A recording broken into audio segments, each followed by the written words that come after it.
आप सबका स्वागत है आज की प्रार्थना में। प्रभु आपको आशीष दे और हम सबके को सुनने वाले कान दें और ग्रहण करने वाला हृदय दे, ताकि हम वचन को सिर्फ सुने ही नहीं परंतु अपने जीवन में सुन के ग्रहण भी कर सकें और जो पवित्र आत्मा में सिखाएगा उसको हम अपने जीवन में अपना के उस पर चल भी सकें। वचन की शुरुआत में मैं चाहता हूँ कि आप 2 वचनों को पढ़ें। पहला वचन है यशाया उसका 43 उसका 11, यशाया उसका 43 उसका 11, और दूसरा है मरकुस उसका 12 उसका 29। मरकुस उसका 12 उसका 29। पहले कोई यशाया उसका 43 उसका 11 पढ़ दीजिए। मैं ही यहोवा हूँ और मुझे छोड़ कोई उद्धार करता नहीं है। Thank you. और मरकुस उसका 12 उसका 29।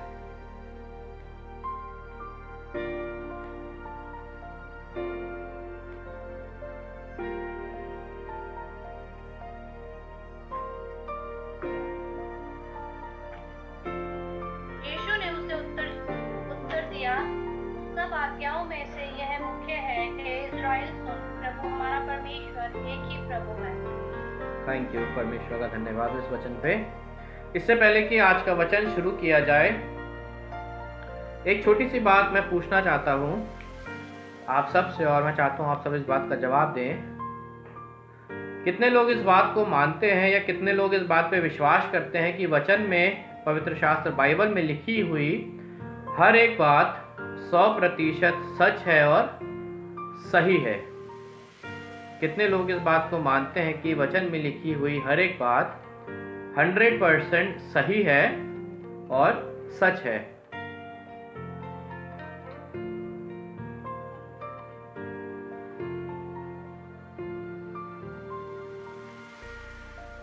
हर एक व्यक्ति जो परमेश्वर पे विश्वास करता है, परमेश्वर के बताए हुए रास्ते पे चलता है, प्रभु यीशु मसीह को अपना उद्धारकर्ता मान चुका है, प्रभु यीशु मसीह से प्रेम करता है, वो हर एक व्यक्ति से अगर पूछा जाए कि क्या वो इस वचन में जितनी बातें लिखी गई है उन सब बातों पे विश्वास करता है, तो हर एक व्यक्ति यही बोलेगा कि हाँ, मैं वचन में लिखी हुई हर बात पे विश्वास करता हूँ और ये भी जानता हूँ कि वचन में लिखी हुई हर एक बात 100% सही है।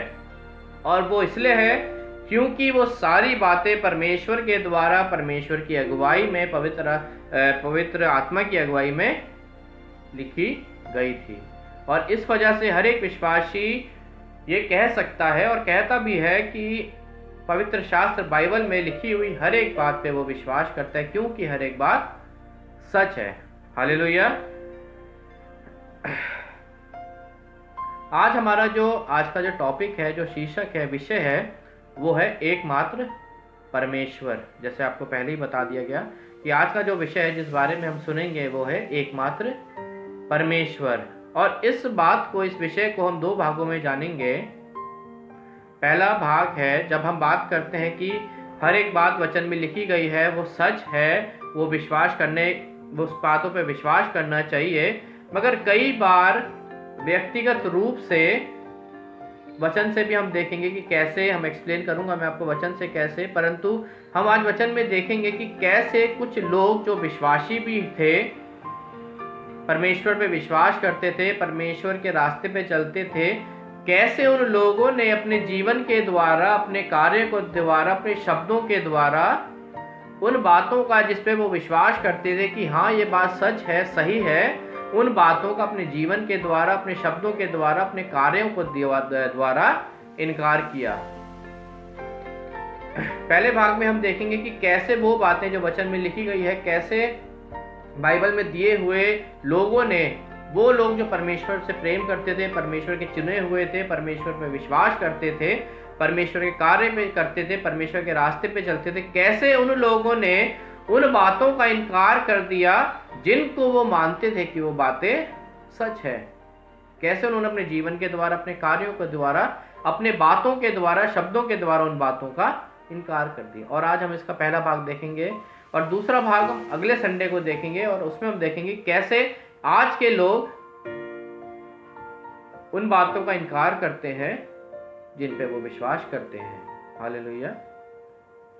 आज हम इसका पहला भाग देखेंगे जैसे मैंने आप सबसे पहले पूछा था कि कितने लोग इस बात पे विश्वास करते हैं कि बाइबल में दी हुई बात, हर एक बात विश्वास करने योग्य है क्योंकि वो परमेश्वर की अगुवाई में लिखी गई है। जैसे मैंने आपको 2 वचन पढ़ने के लिए बोला था शुरुआत में, यशाया उसका 43 उसका 11 और मरकुस उसका 12 उसका 29। और अगर आपने ध्यान से इन दोनों वचनों को सुना होगा तो आपने पाया होगा कि इन दोनों वचनों में एक बात जो बताई गई है वो ये है कि मैं एकमात्र परमेश्वर हूँ। सिर्फ और सिर्फ मैं ही परमेश्वर हूँ, मेरे अलावा कोई भी नहीं है जो तुम्हें उद्धार दे सकता है, मेरे अलावा कोई भी नहीं है जिनसे तुम्हें प्रार्थना करनी है, मेरे अलावा कोई भी नहीं है जो तुम्हारी परेशानियों से निकाल सकता है।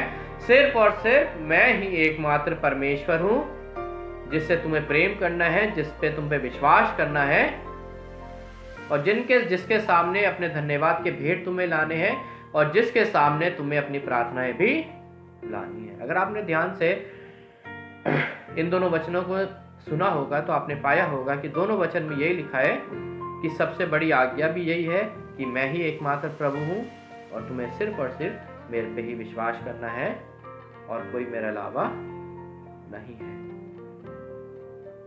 और अगर पूछा जाए आपसे कि क्या आप इस बात को मानते हैं कि हाँ सच में एकमात्र प्रभु है, और हर एक व्यक्ति अगर किसी भी विश्वासी से ये बात पूछी जाए कि क्या वो इस बात पे विश्वास करता है कि क्या ये वचन जो लिखे गए हैं सच है, वो बोलेगा हाँ ये दोनों वचन सच हैं क्योंकि परमेश्वर की अगुवाई में लिखाए गए हैं और इस पे जो लिखा है कि एकमात्र परमेश्वर हमारा है।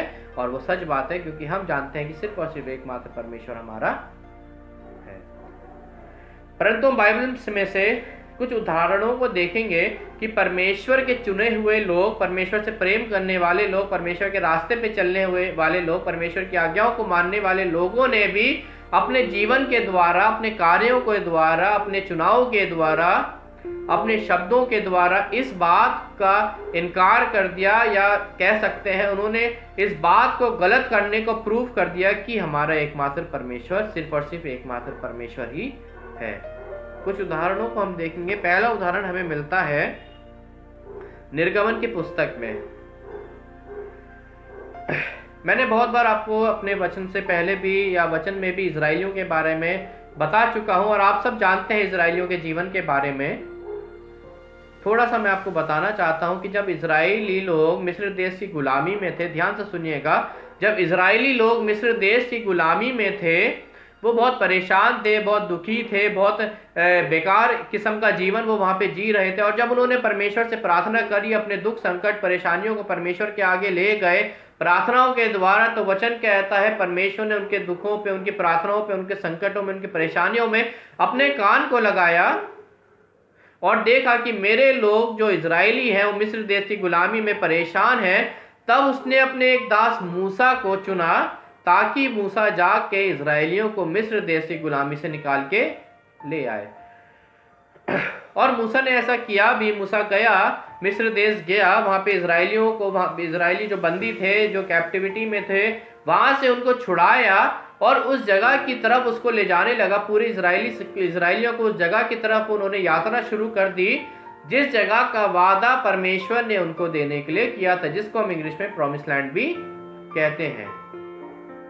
और जब मूसा इजरायलियों को उस स्थान की तरफ ले जा रहा था, जो जगह देने का परमेश्वर ने उनसे वादा किया था, तो रास्ते में चलते हुए काफी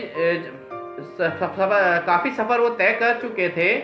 और एक समय एक घटना ऐसी हुई कि जहां पे कुछ अलग सा या कुछ अच्छा नहीं हुआ। मेरे साथ निकालिए निर्गमन की पुस्तक, उसका 24वां अध्याय, उसकी 12 से 18। निर्गमन उसका 24, उसका 12 से 18 कोई पढ़ दीजिए।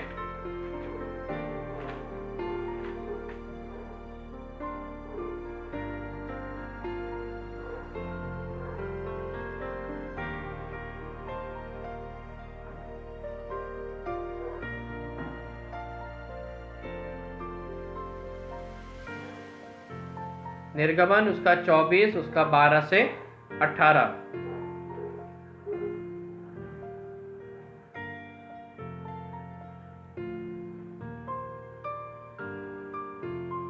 तब यहोवा ने मूसा से कहा,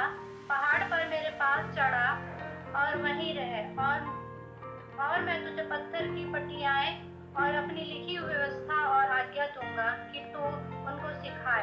तब मूसा यहोशू नामक अपने सेवक समेत परमेश्वर के पर्वत पर चढ़ गया और पुरनियों से वह यह कह गया, जब तक हम तुम्हारे पास फिर न आए तब तक तुम यही हमारे बाट जोते रहो। और सुनो, हारून हूर तुम्हारे संग है, यदि किसी का मुकदमा हो तो उन्हीं के पास जाए। तब मूसा पर्वत पर चढ़ गया और बादल ने पर्वत को छा लिया।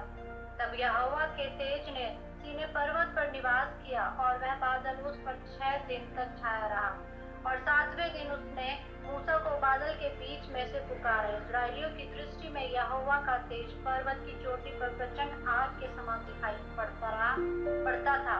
तब मूसा बादल के बीच में प्रवेश करके पर्वत पर चढ़ गया और मूसा पर्वत पर 40 दिन और 40 रात रहा। Thank you. परमेश्वर के वचन पढ़े और सुने जाने पर आशीष और बरकत हो। अब देखिए, मैं आपको बता रहा था कि मूसा इजराइलियों को लेके उस जगह की तरफ जा रहा था जो जगह देने का परमेश्वर ने उनसे वादा किया था, जिसको इंग्लिश में प्रॉमिस लैंड भी कहते हैं। और जब उनका ये सफ़र चल रहा था तो एक समय ऐसा आया कि परमेश्वर ने अपने दास मूसा को एक पर्वत पे बुलाया। और पर्वत पे परमेश्वर ने इसलिए बुलाया ताकि वो इजराइलियों के लिए कुछ आज्ञाओं को, कुछ निर्देशों को दे सके कि कैसा जीवन उनको जीना है या कैसे रास्ते पे उनको जाना है, क्या कार्य उनको करने हैं। और जब परमेश्वर ने मूसा को बुलाया उस पर्वत पे, तो वचन में लिखा है कि मूसा वहां पे परमेश्वर से मिलने गया। और जब परमेश्वर से वहां पे मिलने गया तो वहां पे वो वचन में लिखा है कि 40 दिन और 40 रात तक वो वहां पे ठहरा रहा।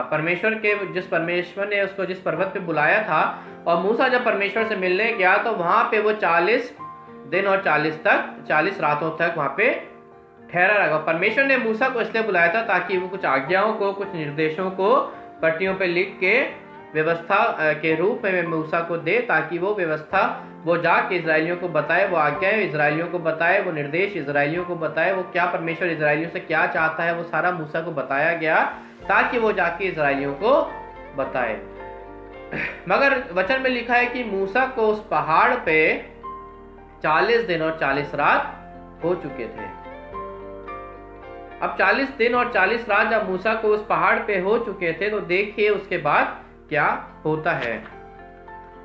निर्गमन उसका 32 उसका 1 से 10 तक कोई पढ़ दीजिए और इसको ध्यान से सुनिएगा। निर्गमन उसका 32 उसका 1 से 10 तक।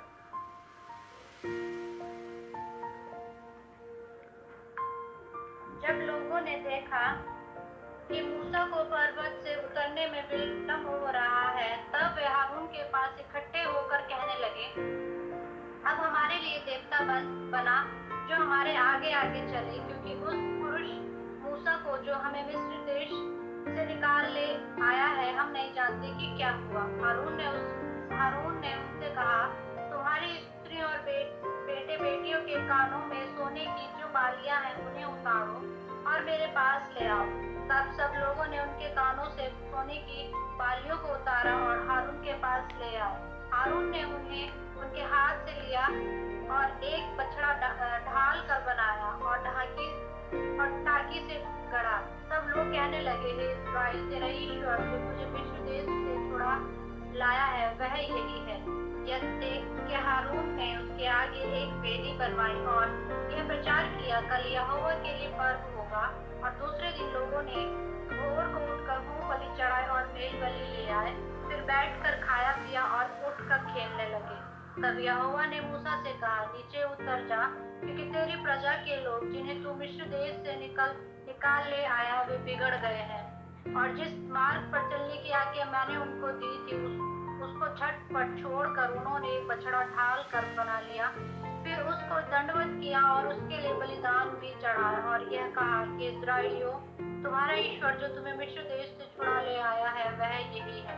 फिर यहोवा ने मूसा से कहा, मैं इन लोगों को देखा और सुन, वे हठीले हैं। अब मुझे मत रोक, मेरा कोप उन पर भड़क उठा है जिससे मैं उन्हें भस्म करूं, परंतु तुझसे एक बड़ी जाति उपजाऊंगा। Thank you. अब ध्यान से सुनिएगा। जब मूसा उन लोगों को लेके जा रहा था तो मूसा को पर्वत पे बुलाया गया। मूसा पर्वत पे गया और वचन में लिखा है मूसा को वहाँ पे 40 दिन और 40 रात वहाँ पे लग गए, रुका हुआ था वो पर्वत पे। और जब 40 दिन और 40 रात तक मूसा वापस नहीं आया नीचे, तो वही इजराइली जिन्होंने प्रार्थना करी थी परमेश्वर से कि हम परेशानी में हैं, हम मुसीबत में हैं, हमें यहाँ से छुड़ा, मिस्र देश हमारे साथ बहुत बुरा बर्ताव करते हैं, हमें खाने को पर्याप्त भोजन नहीं मिलता, हमें अच्छी तरह नींद नहीं मिलती, वही इजराइली जिनको परमेश्वर ने उनकी प्रार्थनाओं को सुन के वहां से निकाला था, अब देखिए वही इजराइली क्या करते हैं। जब मूसा को 40 दिन और 40 रात वहां पे लग जाते हैं, वही इजराइली अब मूसा के वहां पे ना होने के कारण वो हारून से कहते हैं, एक काम कर, हमारे लिए एक बछड़े को बना ताकि हम उसकी उपासना, स्तुति, आराधना कर सके। ये जानते हुए भी कि उनको मुसीबत से निकालने वाला परमेश्वर ही है, और उसी परमेश्वर ने मूसा को उस पहाड़ पे बुलाया है, और बुलाया इसलिए है ताकि कुछ आज्ञाओं को, कुछ निर्देशों को मूसा को दिया जाए, ताकि वो निर्देश वो इजरायलियों के पास ला के बताया जाए, मूसा उनको बताए कि कैसा जीवन उनको जीना है। मगर जब इतनी देर मूसा को वहां पे हो गई, तो वो इजराइली जो जानते भी थे कि वो उनको एक प्रॉमिस लैंड की तरफ ले जाया जा रहा है, मगर 40 दिन और 40 रात बीतने पे जब मूसा वापस नहीं आया, तो उन्हीं इजराइलियों ने वो इजराइली परमेश्वर को भूल गए, अपने बचाने वाले को भूल गए, उस परमेश्वर को भूल गए जिसने उनकी प्रार्थनाओं को सुन के उनको ऐसी कठिन जगह से, बेकार जगह से निकाला। अब वो हारून को बोलते हैं कि एक काम कर, मूसा तो वापस नहीं आ रहा है, एक काम कर, तू हमारे लिए एक सोने के बछड़े को बना दे ताकि हम उसकी उपासना कर सकें, उसके सामने अपनी प्रार्थना निवेदन ला सके, अपनी धन्यवाद के भेंट उसके सामने ला सके, क्योंकि मूसा और मूसा का परमेश्वर हमारी बात नहीं सुन रहा और मूसा चला गया है हमें छोड़कर। और जब हारून ने उनकी बात सुनी, तो वचन में लिखा है उनके लिए एक बनाया गया, एक मूर्ति बनाई गई सोने की, और उन्होंने उस सोने की मूर्ति के आगे प्रार्थनाएं करनी, अपने सरों को झुकाना शुरू कर दिया। और जब परमेश्वर ने देखा ऊंचे पर्वत से कि वो इजराइली जिनको मैं छुड़ा के लाया हूं, जिनकी प्रार्थनाओं का जवाब मैंने दिया, उनको छुड़ाकर उनकी परेशानियों को मैंने दूर करा, और सिर्फ इस वजह से कि मूसा उनसे दूर है 40 दिन के लिए मूसा उनसे दूर था, सिर्फ इस वजह से उन्होंने अपने लिए दूसरे भगवान को बना लिया। सिर्फ इस वजह से कि परमेश्वर ने मूसा को बुलाया है, उनकी अगुवाई उस समय करने वाला कोई नहीं है, ये जानते हुए भी कि मूसा तो एक व्यक्ति है मगर उनकी अगुवाई उस समय परमेश्वर करता था, ये जानते हुए भी कि मूसा तो एक साधन है उनको वहां से निकालने का, मगर मूसा के पीछे जो परमेश्वर है उसने उनको वहां से निकाला, ये सब वो इजरायली उस समय भूल गए। और उन्होंने हारून को बोला कि हमारे लिए सोने के बछड़े की मूर्ति बना ताकि हम उसके सामने अपनी प्रार्थनाओं को कर सकें, उसकी उपासना कर सकें। और जब ये बात हो गई, जब एक बछड़ा बना दिया गया और जब उसके सामने दंडवत करने लगे इजरायली लोग, तो परमेश्वर ने ऊपर से देखा और बोला कि मुझे ये बात बिल्कुल अच्छी नहीं लगी कि मेरे लोग जिनको मैंने छुड़ाया, जिनको मैंने रचा है, जिनको मैंने प्रेम किया, जिनकी गलतियों को मैंने माफ कर दिया, जिनके पापों को मैंने क्षमा कर दिया, और सिर्फ इस वजह से कि मूसा आज उनसे दूर है और वो भी मैंने मूसा को बुलाया है, ये सारी बातें भूल गए इजराइली, ये बातें भूल गए कि मैंने उनको छुड़ाया, मैं उनसे कितना प्रेम करता हूँ। परमेश्वर ने बोला कि मैं इनसे बहुत नाराज हूँ और मेरा गुस्सा इनके विरुद्ध उठा है और मैं इनको जरूर दंड देने वाला हूँ। मेरे प्रियो, मैं आपको बताना चाहता हूँ, अगर आपसे पूछा जाए कि परमेश्वर इतना गुस्सा उनसे क्यों हुआ, तो मैं इसका जवाब भी मैं आपको दूंगा। पहला रीजन पहला कारण परमेश्वर उनसे इतना गुस्सा इसलिए हुआ क्योंकि उन्होंने वो स्थान जो परमेश्वर का उनके जीवन में था, और वो वचन जो हमने पढ़े भी थे यशायाह नबी की पुस्तक में कि सिर्फ और सिर्फ एकमात्र ही परमेश्वर है जिससे उद्धार हो सकता है, इजरायली उन सारी बातों को वहां पे भूल गए। वो भूल गए कि एकमात्र ही परमेश्वर है जो उद्धार करने वाला है, वही परमेश्वर हमें यहाँ से छुड़ा के लाया है, वही परमेश्वर ने हमारी प्रार्थना को जवाब दिया है, उसी परमेश्वर, और वो परमेश्वर हमें एक ऐसी जगह ले जाना चाह रहा है जो एक बहुत अच्छी जगह है। वो इजरायली उन सारी बातों को भूल गए और उस समय उस बछड़े के आगे अपने स्वरों को झुकाना शुरू कर दिया। परमेश्वर को इतना गुस्सा आया, क्योंकि वचन में लिखा है, कुरिन्थियों की पुस्तक पढ़ेंगे, पहला कुरिन्थियों उसका 10 पढ़ेंगे, पूरा पढ़ेंगे तो उसमें लिखा है कि परमेश्वर कितना जलन करने वाला परमेश्वर है जब उस देखता है कि उसकी जो जगह है मनुष्य जाति के जीवन में, आपके और मेरे जीवन में जो उस परमेश्वर का स्थान है, पहला स्थान है, अगर कोई भी वो स्थान किसी भी चीज को देता है तो हमारे परमेश्वर को बिल्कुल भी अच्छा नहीं लगता। और यही कारण, पहला कारण ये था क्योंकि वो देख चुका था कि इजरायलियों के जीवन में जो स्थान परमेश्वर का होना था, वो स्थान अब वो एक सोने के बछड़े को दे चुके हैं। वो अपने सरों को सोने के बछड़े के आगे झुका रहे हैं। वो इस बात को भूल गए हैं कि एकमात्र परमेश्वर ही है जो उद्धार कर सकता था। और दूसरा कारण, परमेश्वर उनसे इतना गुस्सा, इतना नाराज इसलिए था क्योंकि अगर हम निर्गमन की पुस्तक उसका 20वां अध्याय निकालेंगे, निर्गमन उसका 20 उसका 1 उसका निर्गमन 20 उसका 5 और 6 पढ़ेंगे। कोई पढ़ दीजिए निर्गमन 20 उसका 5 और 6। निर्गमन 20 उसका 5 और 6। तो उनको दंडवत ना करना और ना उनकी उपासना करना, क्योंकि मैं तेरा परमेश्वर यहोवा जलन रखने वाला परमेश्वर हूँ, और जो मुझसे बैर रखते हैं उनके बेटे पोतों और पर पोतों को भी पितरों का दंड दिया करता हूँ। इसका चौथा भी पढ़ दीजिए। हाँ 4।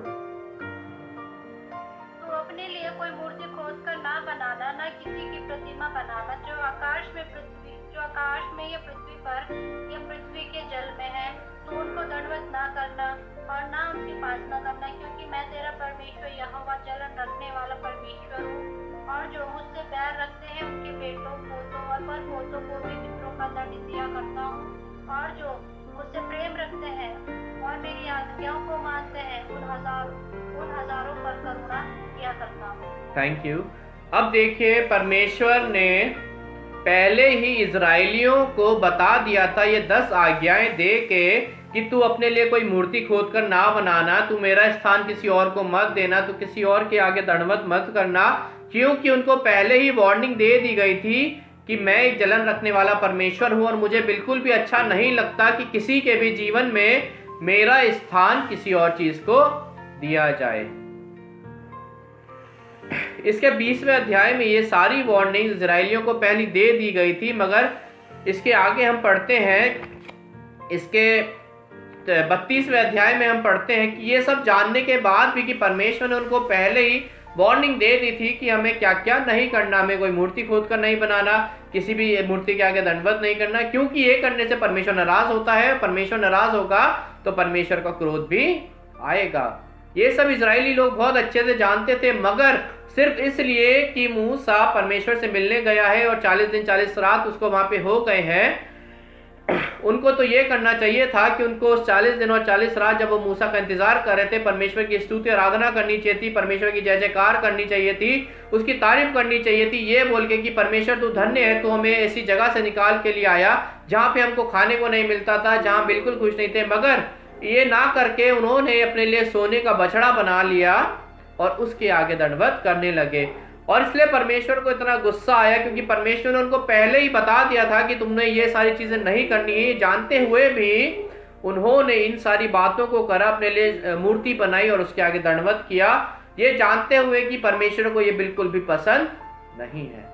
और इस वजह से परमेश्वर ने मूसा को बोला कि जाके इन लोगों को बता दे कि मुझे ये बात बिल्कुल भी अच्छी नहीं लगी और मैं बहुत नाराज हूं और मैं इसका दंड तुम्हें देने वाला हूं। मेरे प्रियो, वचन हमें बताता है कि हमारा परमेश्वर एकमात्र परमेश्वर है और उसको बिल्कुल भी अच्छा नहीं लगता कि किसी भी चीज को उस परमेश्वर का स्थान दिया जाए।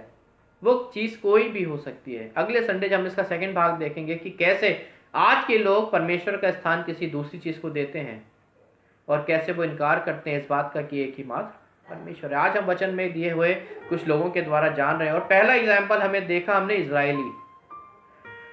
इजराइलियों को छुड़ा दिया गया, गुलामी से छुड़ा दिया गया, एक अच्छी जगह, एक रास्ते में वो जा रहे थे, वो रास्ता उनको एक अच्छी जगह ले जा रहा था, प्रॉमिस लैंड की तरफ ले जा रहा था।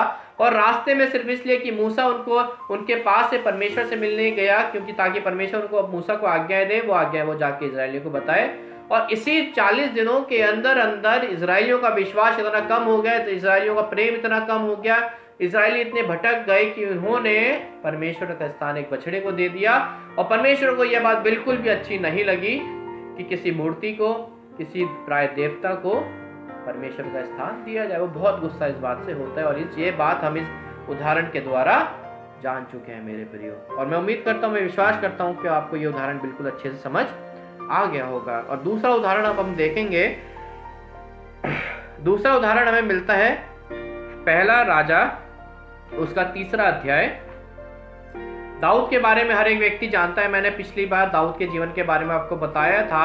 जब दाऊद बूढ़ा हो गया, उसके बाद दाऊद का बेटा सुलेमान, राजा सुलेमान, जिसके राजा सुलेमान के नाम से हम जानते हैं, दाऊद का बेटा सुलेमान राजा बनता है। और वो अपने पिता, जो जैसे दाऊद परमेश्वर के रास्ते पे चलता था, उससे गलतियां हुई थी दाऊद से, मगर परमेश्वर ने उसको माफ किया था, क्योंकि उसने पश्चाताप सच्चे दिल से किया था। उसके बाद वो परमेश्वर के बताए हुए रास्ते पे चलता था, और उसी रास्ते पे, अपने पिता के रास्ते पे, उसका बेटा राजा भी चलता था। राजा सुलेमान भी उसी रास्ते पे चलता था। और परमेश्वर राजा सुलेमान से बहुत खुश था। और इस वजह से जब परमेश्वर राजा सुलेमान के कार्यों से, उसके विश्वास से, उसके प्रेम से, कि जो परमेश्वर के साथ उसका रिश्ता है, उससे बहुत खुश था। और इस वजह से आप वचन में पढ़ेंगे, पहला राजा उसका 3रा अध्याय 5 से 14 में, अभी पढ़ेंगे नहीं, मैं आप घर में अपनी डायरी में नोट कर लीजिएगा, इसको पढ़िएगा। पहला राजा उसका 3रा अध्याय 5 से 14 में आप पढ़ेंगे तो आप पाएंगे कि परमेश्वर राजा सुलेमान से इतना खुश था कि परमेश्वर एक दिन राजा सुलेमान से बात करता है, उसके स्वप्न में आता है और बोलता है कि मेरे दास, मेरे बेटे, मेरे बच्चे, मेरे दोस्त, मैं तेरे से बहुत प्रसन्न हूँ। एक तू धार्मिक जीवन, एक धर्मी जीवन जी रहा है, तुझे जो चाहिए तू मुझसे मांग ले। हालेलुया। परमेश्वर उससे इतना प्रसन्न था, राजा सुलेमान इतना धर्मी जीवन, इतना अच्छा जीवन जी रहा था कि परमेश्वर ने उससे खुश होके खुद परमेश्वर उसके पास आता है और बोलता है, मेरे दास, मेरे बेटे, मेरे दोस्त सुलेमान, तुझे जो भी चीज चाहिए तू वो मुझसे मांग ले। हालेलुया। और जब राजा सुलेमान को परमेश्वर ये बात बोलता है, तो राजा सुलेमान बोलता है कि मैं तो अभी एक जवान लड़का हूं,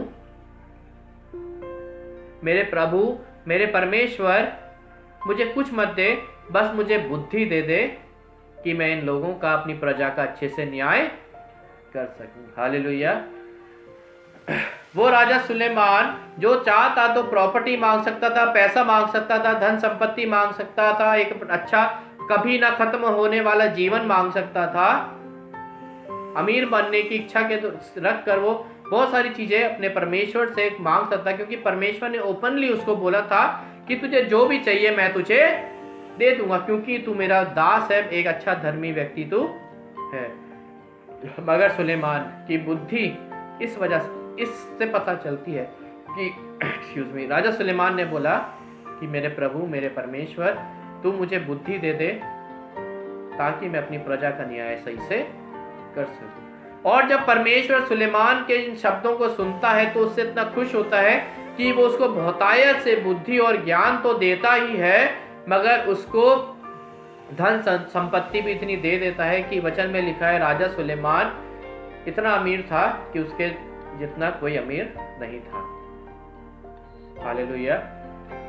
राजा सुलेमान जब परमेश्वर से बुद्धि को मांगता है तो परमेश्वर उसको बुद्धि तो देता है, उसके साथ साथ परमेश्वर उसको धन संपत्ति भी देता है और एक अच्छा राज्य भी उसको दे देता है, क्योंकि परमेश्वर उससे प्रसन्न था। और इसलिए था क्योंकि वो परमेश्वर के रास्ते पे, परमेश्वर के वचनों पे बहुत अच्छे से चलता था। हालेलुया। मगर मेरे प्रियो, एक राजा सुलेमान इतना अच्छा व्यक्ति, एक दिन उसके जीवन में एक घटना हो जाती है।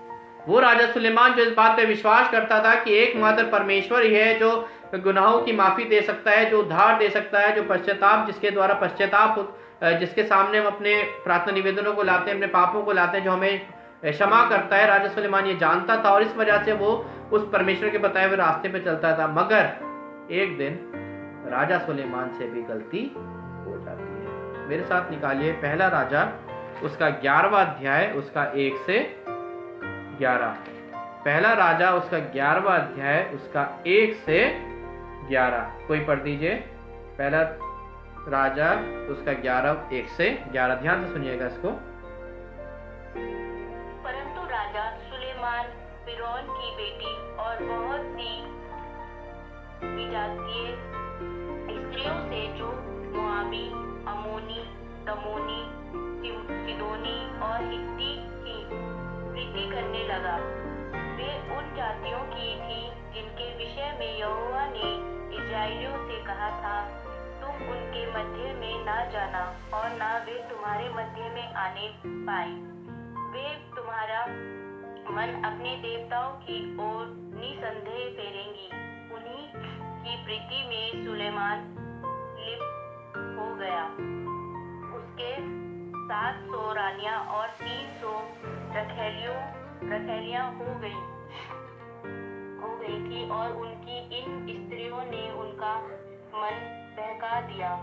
अतः जब सुलेमान बूढ़ा हुआ तब उसकी स्त्रियों ने उसका मन पराए देवताओं की ओर बहका दिया और उनका मन अपने पिता दाऊद के समान अपने परमेश्वर यहोवा पर पूरी रीति से लगा ना रहा। सुलेमान तो सिदोनियों की अस्तोरेत नामक देवी और अमोनियों के मिल्कोम नामक गिरने देवता के पीछे चला। इस प्रकार सुलेमान ने वह किया जो यहोवा की दृष्टि में बुरा है और यहोवा के पीछे अपने पिता दाऊद के समान पूरी रीति से न चला। उन दिनों सुलेमान ने यरूशलेम के सामने के पहाड़ पर मोआबियों के कमोश नामक घृणित देवता के लिए और अमोनियों के मोलेक नामक घृणित देवता के लिए एक ऊंचा स्थान बनाया और अपनी सब विजातियों स्त्रियों के लिए भी, और जो अपने अपने देवताओं को धूप जलाती और बलिदान करती थी, उसने ऐसा किया। तब यहोवा ने सुलेमान पर क्रोध किया और क्योंकि उसका मन इस्राएल के परमेश्वर यहोवा से फिर गया था, जिसने 2 बार उसको दर्शन दिया था और उसने इस बात के विषय में आज्ञा दी थी कि पराए देवताओं के पीछे ना हो लेना, तो भी उसने यहोवा की आज्ञा ना मानी। इसीलिए यहोवा ने सुलेमान से कहा, तुझसे जो ऐसा काम हुआ है और मेरी बंधाई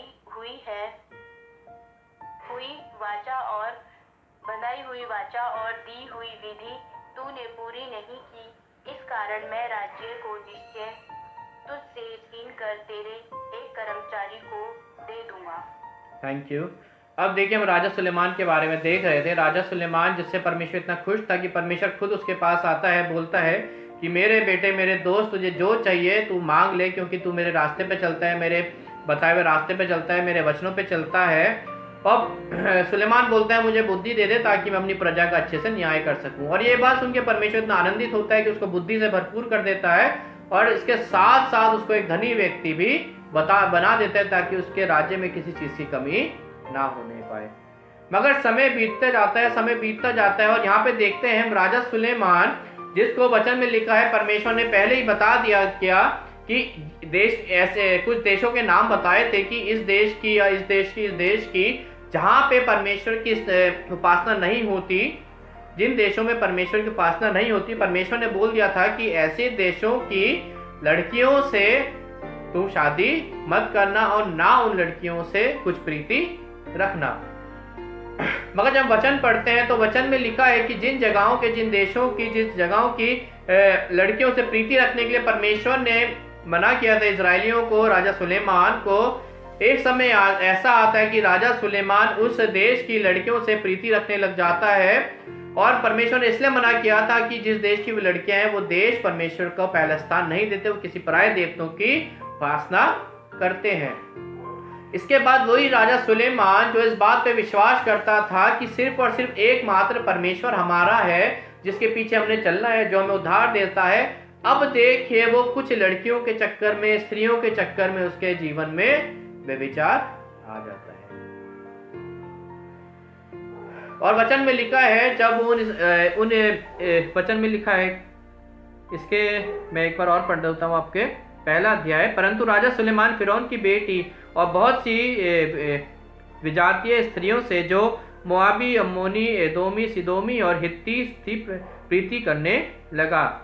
और परमेश्वर ने इन सब से प्रेम करने के लिए या प्रीति रखने के लिए सुलेमान को मना किया था। मगर एक समय ऐसा आता है, उसका दिमाग ऐसा भ्रष्ट हो जाता है कि वो ऐसी इन्हीं लड़कियों से प्रीति रखने लग जाता है। और जब परमेश्वर, और सिर्फ प्रीति नहीं रखने लग जाता, अब वचन में हमने पढ़ा है कि जब वो इन लेडीज में, इन स्त्रियों के से प्रेम करना शुरू कर देता है, तो वचन में लिखा है कि ये जो स्त्रियां थी वो उसका ध्यान उसके परमेश्वर से हटा देती है। और सिर्फ उसका ध्यान, सुलेमान का ध्यान परमेश्वर से, इजराइल के परमेश्वर से सिर्फ हटाती नहीं है, परंतु उसका ध्यान दूसरे देवताओं की तरफ भी लगा देती है। और वचन में लिखा है कि वो स्त्रियां सुलेमान का ध्यान इतना भटका देती है कि वो उन देवताओं के लिए मूर्तियां भी बना देता है, जिन देवताओं की उपासना करने के लिए परमेश्वर ने इजराइलियों को, सुलेमान को मना किया था। इसको एक बार दोबारा आप नोट कर लीजिए और एक बार घर पे दोबारा पढ़िएगा, तो आप समझ पाएंगे कि वो सुलेमान जो इस बात पे विश्वास करता था कि एकमात्र परमेश्वर ही है जिसके पीछे मुझे चलना है, अब स्त्रियों को चक्कर में, व्यभिचार के चक्कर में, लस्ट के चक्कर में वो अपने परमेश्वर को भूल जाता है। और परमेश्वर का स्थान जो उसके जीवन में होता है, वो उन स्त्रियों के चक्कर में, उन स्त्रियों के प्रेम के चक्कर में वो पराय देवताओं को देना शुरू कर देता है। ये राजा सुलेमान जो इस बात को जानता था कि यशायाह नबी की पुस्तक में भी लिखा है और बहुत सारी जगहों पे लिखा है कि सिर्फ और सिर्फ एकमात्र परमेश्वर है, और वचन में लिखा है, वो उस बात को मानता भी था, मगर टेम्पटेशंस के चलते, प्रेम के चलते वो इस बात को भूल जाता है और इस बात का इनकार कर देता है कि हाँ, सच में सिर्फ और सिर्फ एकमात्र परमेश्वर ही है जो उद्धार कर सकता है।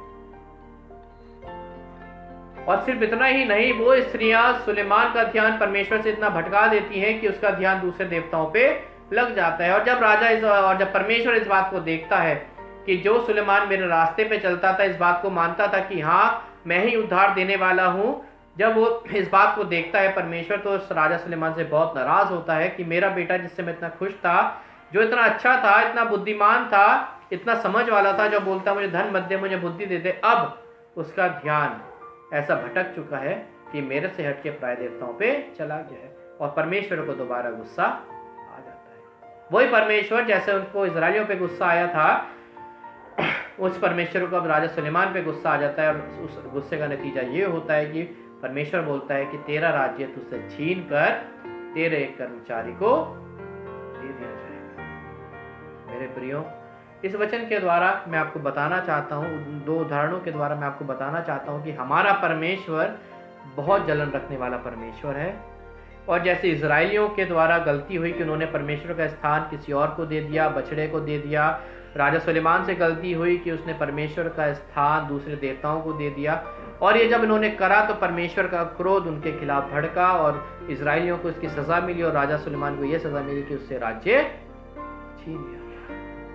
वही परमेश्वर आज भी हमारे साथ है और वही परमेश्वर आज भी नहीं चाहता कि उसका स्थान किसी भी चीज़ को मिले, चाहे वो कोई मूर्ति हो। हमारी लाइफ में कोई भी ऐसी चीज़ नहीं होनी चाहिए जो परमेश्वर का स्थान हमारे जीवन में ले सके। और अगर आपके जीवन में ऐसी कोई चीज़ है तो परमेश्वर, मैं आपसे चाहता हूँ कि आप उस चीज़ को या तो कंट्रोल करें, अपने थॉट्स को कंट्रोल करें, या उस चीज़ को अपने जीवन से हटा दीजिए। अगर कोई भी चीज़ परमेश्वर का स्थान आपके जीवन में ले रही है, या तो अपने आप को इतना स्ट्रॉन्ग करें कि कोई भी चीज़ आपके माइंड को कंट्रोल ना कर पाए और परमेश्वर का स्थान आपके जीवन में ना ले सके। और अगर आप इतने माइंड को कंट्रोल नहीं कर सकते, अपने थॉट्स को कंट्रोल नहीं कर सकते, तो आप उस चीज़ को अपने जीवन से निकाल दीजिए, क्योंकि वो चीज़ चली जाएगी। वो इससे बेहतर है कि परमेश्वर आपके जीवन से, परमेश्वर आपके जीवन में हमेशा रहना चाहिए। बेहतर है कि वो चीज़ जो परमेश्वर का स्थान आपसे अपने जीवन में ले रही है, वो चीज़ आपके जीवन से चली जाए।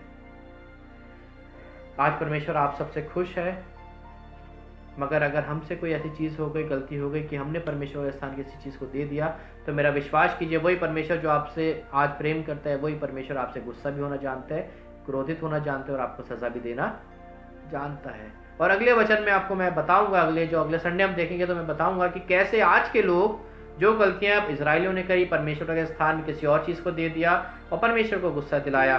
कैसे सुलेमान ने परमेश्वर का स्थान किसी और को दे दिया और परमेश्वर को गुस्सा दिलाया। और अगले संडे हम देखेंगे कि कैसे आज के लोग, हो सकता है हम में से भी कुछ लोग, कैसे परमेश्वर का स्थान दूसरी चीज़ों को देते हैं और कैसे परमेश्वर आज आपसे और मुझसे क्रोधित होता है।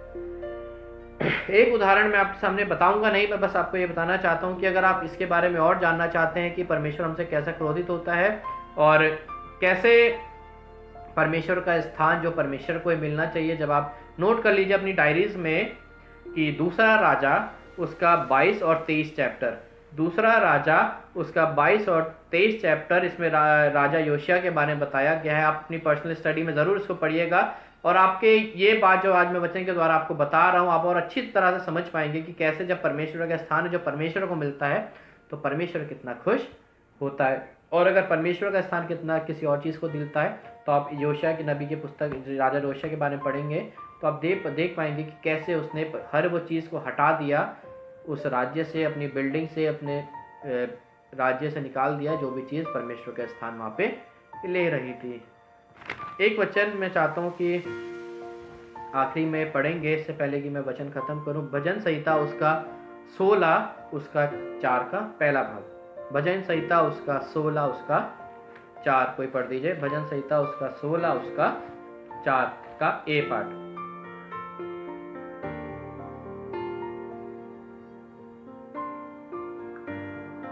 जो पराये देवता के पीछे भागते हैं उनका दुख बढ़ जाएगा। मैं उनके लहू वाले अर्घ नहीं चढ़ाऊंगा और ना उनका नाम अपने होठों